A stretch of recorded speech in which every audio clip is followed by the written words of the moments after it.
When The Devil Wears Prada dropped in 2006, the world was unified on one thing. Miranda Priestly was the ultimate horrible boss. She was cold, she was demanding, and she treated humans like disposable accessories. But all these years later, the internet has collectively shifted its gaze. We've realized that while Miranda was the boss from hell, she was at least honest about who she is. The real villain, the one who minimized Andy's career and made her feel guilty for trying to advance it, that would be her boyfriend, Nate. Today we're breaking down why Nate, and honestly, Andy's entire support system, was the biggest obstacle to her success. Now, Miranda, by all accounts, is an absolute nightmare to work for. But she's not really a villain in a traditional sense. Miranda isn't mean just for the sake of being mean.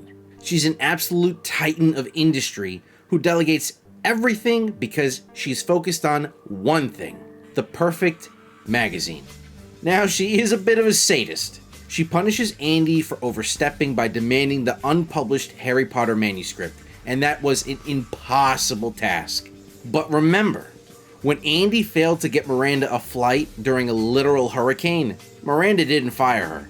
And once Andy stepped up her game, the overt bullying stopped. Miranda is transparent. Her expectations are impossible, but they are consistent. If you survive her, you've earned a seat at the table. She provides Andy with a brutal, high-speed education in excellence. She actually hires Andy because she stood up for herself during the interview, and Miranda respected that.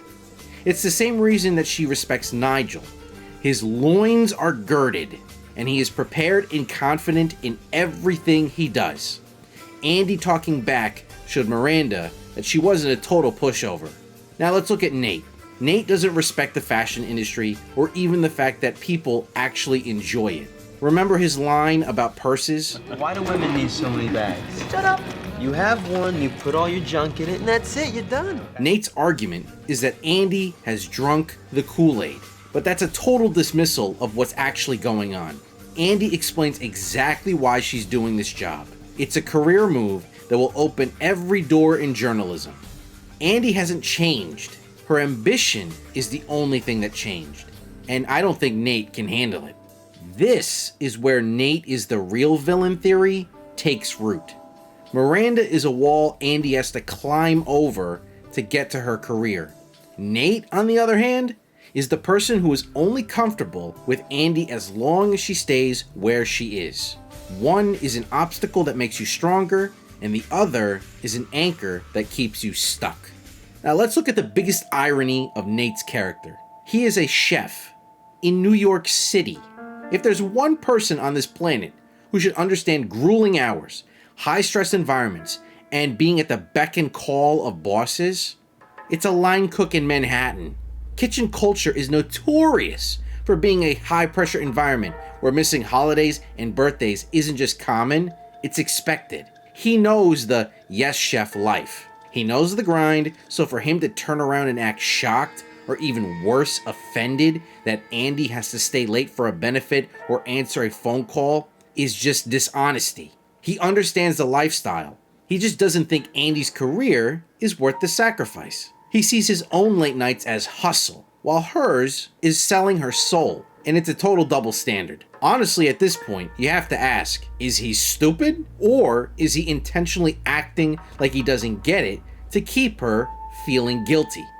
And it's not just Nate, it's the friends. There's a scene at the bar that is easily the most frustrating moment in the movie.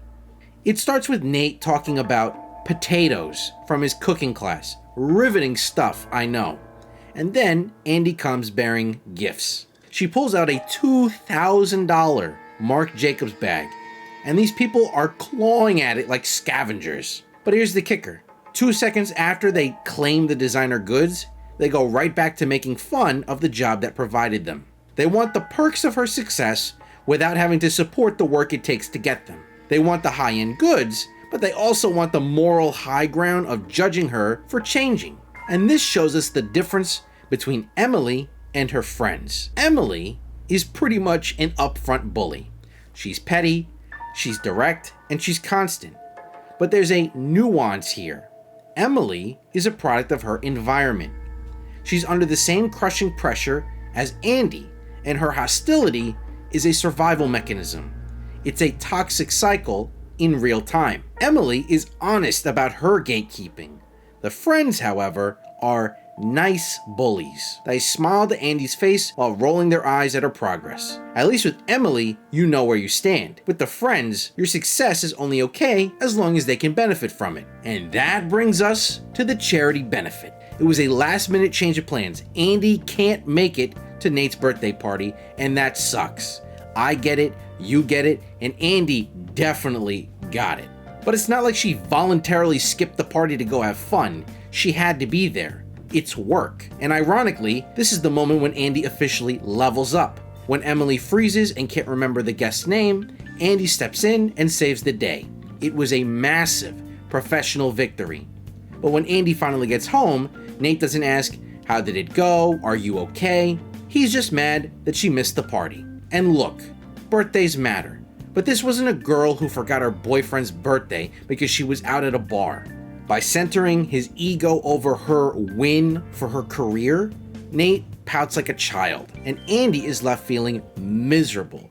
Now, real quick, if you miss this era of pop culture as much as I do, please take a second to hit that subscribe button. Get in, loser, we're going shopping. We're going to be going back and experiencing the 2000s pop culture that the millennials lived through, and maybe some of you Gen Z may have missed. And I'd love to have you along for the ride. Now, we can't talk about this movie without bringing up Nigel. Nigel is the emotional heart of this film. He's the only one who gives Andy what she actually needs. Honest mentorship. When Nate tells Andy she's fine the way she is, he's offering false comfort. When Nigel tells her she's not trying and her work is sloppy, he's giving her a wake-up call and the tools to survive. His pep talk was harsh, but it was true. Dress for the job you want. And it wasn't just about the clothes. It was about her attitude, her self-confidence, and her self-respect. Nigel also gives Andy, and in my opinion, the audience, some of the most real advice we're ever gonna hear. That's what happens when you start doing well at work, darling. Let me know when your whole life goes up in smoke. When is this time for a promotion?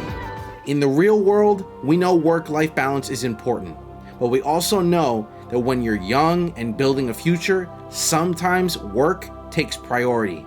You make those personal sacrifices for the long-term benefit. Nigel understands this. I don't think Nate does. Nigel is Andy's work spouse. He's the kind of friend who is sassy enough to call you out, but kind enough to care. And that's what makes the betrayal in Paris so devastating. When Andy sees Miranda sacrifice Nigel, the one person who could have been considered her friend or at least closest ally, that illusion shatters. Andy realizes Miranda is vicious all on her own.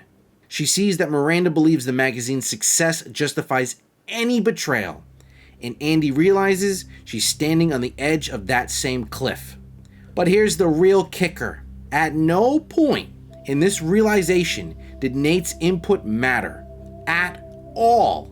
He wasn't her moral compass. Andy found her way out of the woods herself.